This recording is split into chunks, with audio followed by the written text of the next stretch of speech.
जय भीम, जय भारत, जय संविधान। सबसे पहले तो मैं अपनी तरफ से, हमारे गठबंधन के दलों की तरफ से,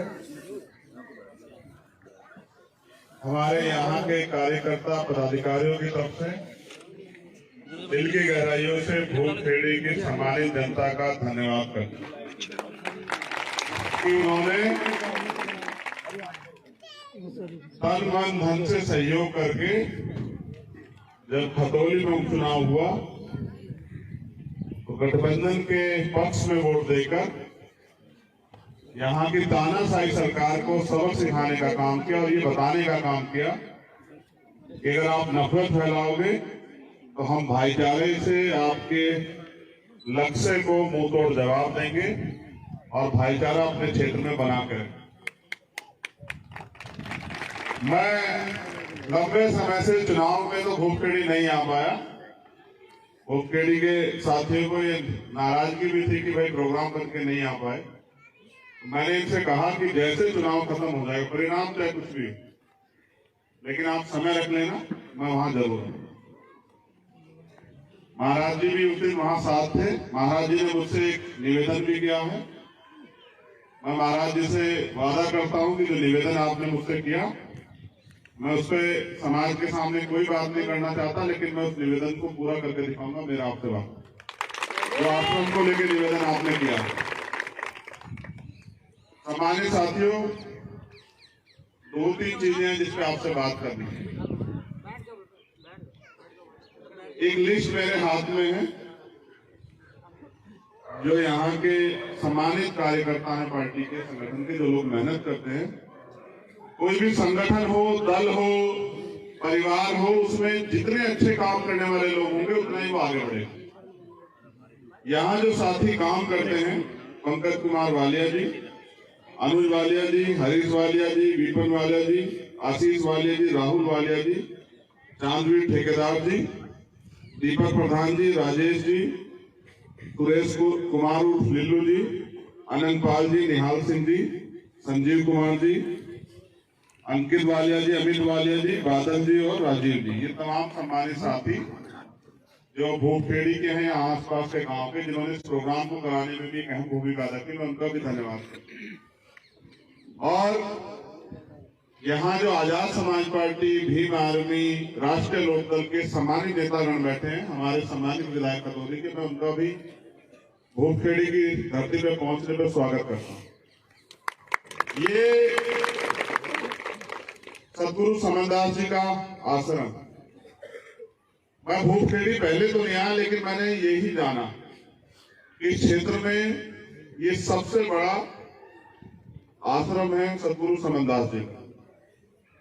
और देखो, 2-3 विषय में बात करनी है। पहला विषय तो यही, फिर बात करेंगे समाज की स्थिति पे, और तीसरी बात करेंगे हम लोग आगे कैसे बढ़े।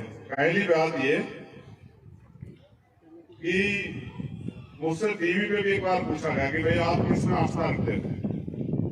तो मैंने कहा कि भाई मेरा जो जन्म हुआ है जिस परिवार में, मेरे पिताजी, मेरे दादाजी और तमाम हमारे लोग सदगुरु रविदास जी महाराज में आस्था रखते हैं, और उनके मिशन को वास्तविकता में अगर पूरे देश में पहुंचाने का काम किसी ने किया तो वो सदगुरु समनदास जी महाराज।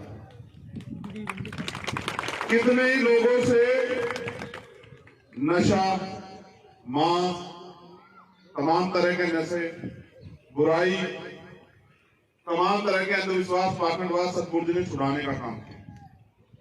और मेरे आज भी याद है, मैं जेल से छूटा, यही महीना था, ये महीना ही उनकी तो उसमें हुई जब मैं रविदास मंदिर के आंदोलन से जेल से छूटा, तब उनका शरीर पूर्ण हुआ। और मैं एक दिन पहले जेल से छूटा और मुझे खबर आई कि सदगुरु जी जो है नहीं रहे, और मुझसे रहा नहीं गया। मैं सीधा सुखरताल चलाया जहां उनका पार्थिव शरीर रखा हुआ। अपने पूरे जीवन काल में जितना समाज में बदलाव के लिए उन्होंने किया, उतना शायद ही किसी ने किया जितना उन्होंने किया। चाहे वो डांटते थे, देखो अपना डांटता भी है, वो गुस्सा भी करते थे, प्यार से भी समझाते थे, सब तरह का व्यवहार करते थे, लेकिन उनके दिल में एक ही इच्छा थी कि ये कमजोर समाज अपने पैरों पे खड़ा हो जाए, तमाम तरह की बुराइयों को त्याग के जिस तरह से और लोग तरक्की करें, इस तरह तरक्की करें। और जिन लोगों ने उनके नियमों को माना, यानी कि सदगुरु रविदास जी के मिशन में जो लोग समर्पित हुए, मैं पूरी जिम्मेदारी से कह रहा हूं कि 90% लोगों के जीवन में खुशहाली आ गई। आप चेक करा के देख लो, मेरा पूरा वो है, उनके बच्चे भी रोजगार कर रहे हैं, उनके घर परिवार भी ठीक है, वो स्वस्थ भी। ऐसा चाहूं राज में जो मिले सबनु अन्न, और छोटे बड़े सत्संग बसे रविदास रहे बस। ऐसा राज जिसको मैं अपने ट्वीट में भी लिखता हूं, बेगमपुरा राज। सदगुरु जी ने कल्पना की बेगमपुरा राज की, विधायक जी, क्योंकि वही लिखा गया जो लोग पढ़ना चाहते हैं और जो पढ़वाना चाहते हैं। वरना यूएनओ के चार्टर में लिखा गया है कि दुनिया में सबसे बेहतरीन राज की कल्पना अगर किसने की है तो वो सदगुरु रविदास जी महाराज जी की। यूएनओ के चार्टर में लिखा हुआ है वहां दुनिया में, और उस राज का नाम दिया उन्होंने बेगमपुरा राज। बेगमपुरा राज, जिस राज में कोई गम ना। ऐसा चाहूं राज में जहां मिले सबनु अन्न, हर किसी को खाने पीने की कोई समस्या ना हो, और छोटे बड़े सब मसे रविदास रहे। कोई छोटा बड़ा ना हो, कोई भेदभाव ना हो, ना जाति का, ना धर्म का भाईचारा हो, ना किसी को अन्न की, ना भागने के लिए दल की, ना डर की, ना भय की, ना लूट की, किसी तरह की दिक्कत ना रहे। ऐसे राज की कल्पना हर कोई राज की कल्पना करता है, लेकिन वो अपने वर्ग, अपने समाज हित के बारे में सबसे ज्यादा सोचता है, वो कहीं ना कहीं उसका बखान करता है। लेकिन सदगुरु रविदास जी महाराज ने जिस राज की बात की, उसमें सबके लिए उन्होंने कहा कि ऐसा मानवतावादी राज आना चाहिए। ऐसा ही बुद्ध ने कहा, ऐसा ही कबीर ने कहा, ऐसे गुरु नानक देव ने कहा, जो समता की बात करते हैं, जो चाहते हैं देश में उस चीज की भावना खत्म हो, भाईचारा में। और उनके विचारों को लंबे समय तक सदगुरु जी जो है अपने जीवन के अंतिम समय तक उसका प्रचार प्रसार करते हैं। आज वो हमारे बीच नहीं है, लेकिन उनके विचार तो हमारे बीच है। अगर उन्हीं विचारों पे हम लोग चलने का काम कर रहे हैं तो मैं गारंटी से कहता हूं कि सारे दुख जो हैं 80% 90% दुख आपके खत्म हो जाए। लेकिन हम सदगुरु जी के मंदिर में आज जयंती के दिन तो आते हैं, उसके अलावा तो जो है, चलो यहाँ की अच्छी बात है, भूपखेड़ी के लोगों को ज्यादा कर पाए कि उनके आश्रम है, वो ज्यादा बाहर आ जाते होंगे। लेकिन मैंने तो ये देखा सामाजिक स्तर पे कि हम रविदास जयंती में इकट्ठे होते हैं और भंडारा खाकर जयंती मना के उसके बाद 364 दिन अपने घर में सोते हैं। और मैं गलत कह रहा हूं तो मेरी बहनें मुझे बता दे, कभी सत्संग हो जाएगा तो इकट्ठे हो जाएंगे। लेकिन ये बताओ, जिस सतगुरु महाराज ने, देखो ये भी इतिहास की बात है, उस समय जब इतनी छुआछूत थी, ऐसे सतगुरु रविदास जी महाराज जो बनारस, काशी बनारस की धरती पैदा हुए और अपने ज्ञान के दम पे, उस समय के जो ब्राह्मण समाज के लोग अपने आप को सबसे ज्यादा ज्ञानी समझते थे, उनको भी शास्त्रार्थ में हरा दिया और सारे ब्राह्मण समाज के लोगों ने काशी में पालकी पे बैठा के पूरे बनारस का चक्कर सतगुरु जी को लगवाया।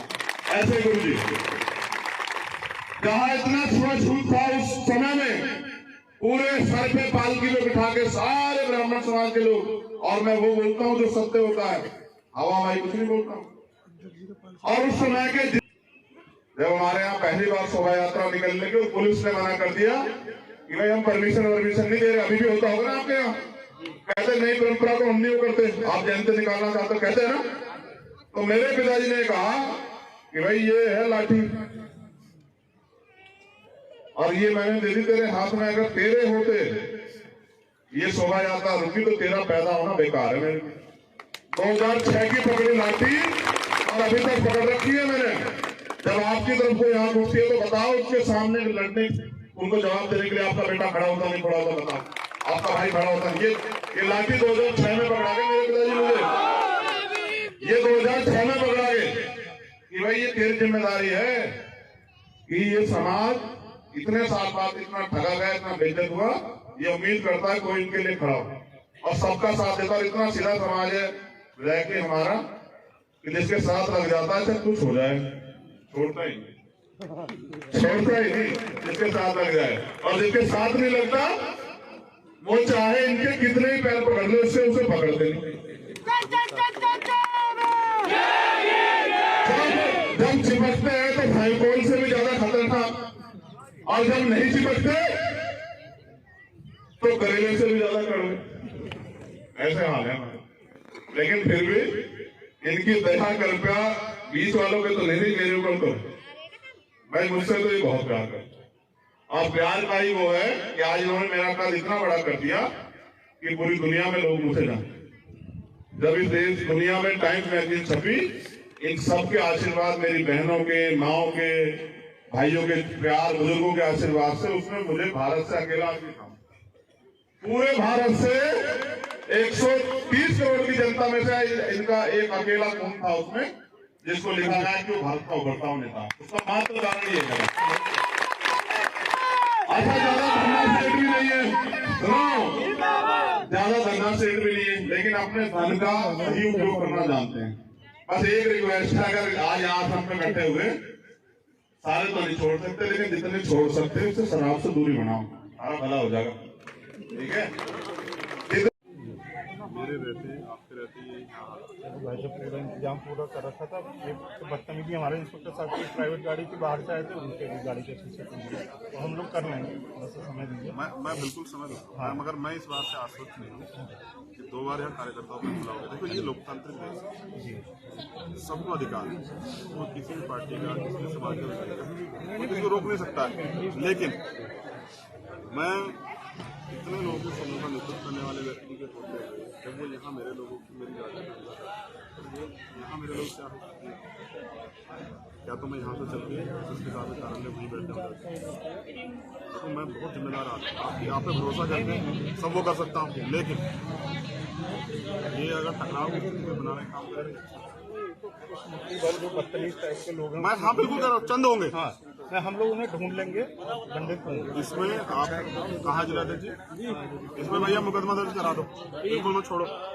ठीक है, अब नाम दे दो जो तुम्हारी जानकारी में, मुझे पता लग गया, मेरे पास तो आगे नाम दे दो सीएम साहब को, और मुझे उम्मीद है सीएम साहब कार्रवाई करेंगे। नहीं बिल्कुल नहीं, क्योंकि अच्छा अब अगर ये खबर बाहर जाएगी, ये तुम बेटा सब लोग मत बोलो, आदेश जो आदेश